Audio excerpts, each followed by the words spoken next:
কাছে ফিরে ফিরে আসবো আমি জীবনের পথে পথে তোমারই সাথী হয়ে। তোমার চাঁদের হাসি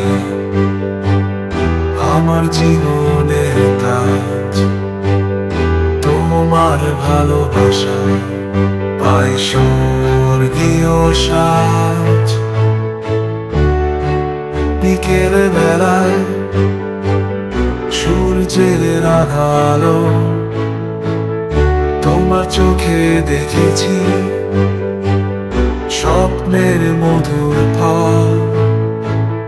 তোমার মিষ্টি কথা মনের অভ্যন্তরে অবিরাম প্রেমে